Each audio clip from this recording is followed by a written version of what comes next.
And for today's review I'll be using Sonic Meg Collection on the Gamecube to show you Sonic 1. So without further ado, let's get started with this review with one of the best intros in gaming history.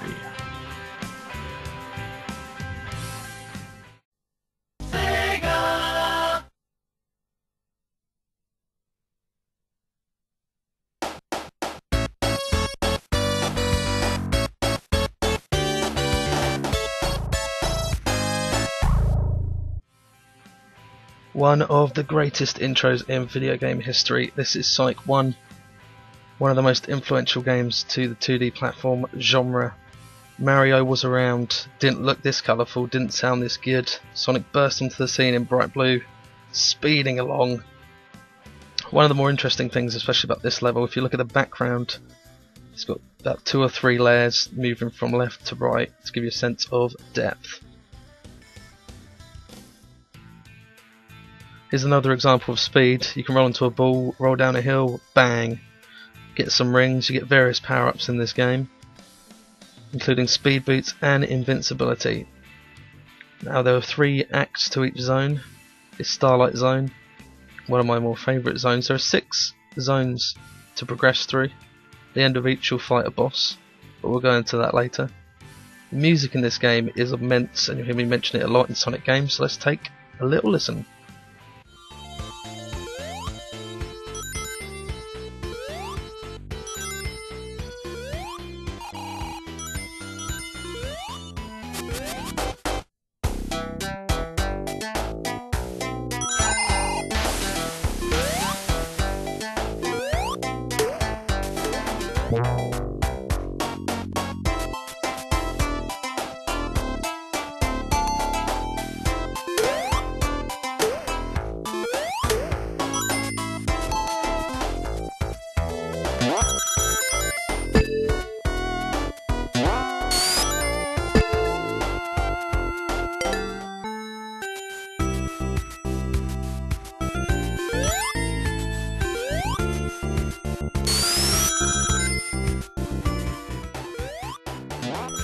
I think the music from the Sonic games will live long in the memory, and I think they're even more iconic than the Mario ones, in my opinion.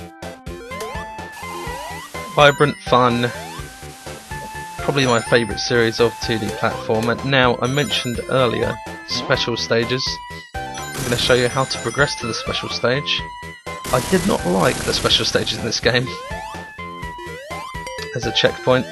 Now always make sure you've got rings because they are your health. If you have no rings and get hurt, you will die.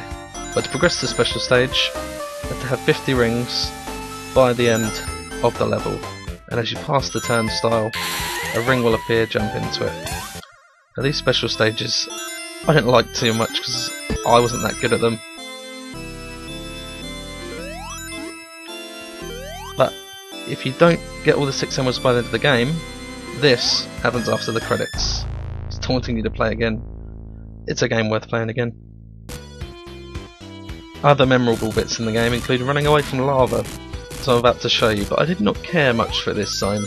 So other than this, it was quite dull. The music's alright, but of the 6 zones, this was my least favourite. That's probably one of the only gripes I have with the game. Also, he does funny animations if you stand on the edge of a platform. There we go. Now a look at the bosses. This is Starlight Zone's boss. I'm not going to show you all the bosses. But once you work out how to defeat the bosses, it becomes simple and fun. Which is the first boss. Not that hard to beat, but then it is the first boss in the game. That concludes my review of Sonic the Hedgehog 1. Great music, great graphics, and I definitely recommend checking it out. You can get the Super Ultimate Megadrive collection, whatever it goes by the name of these days, on PS3 and Xbox 360. I greatly recommend it. I'll catch you next time.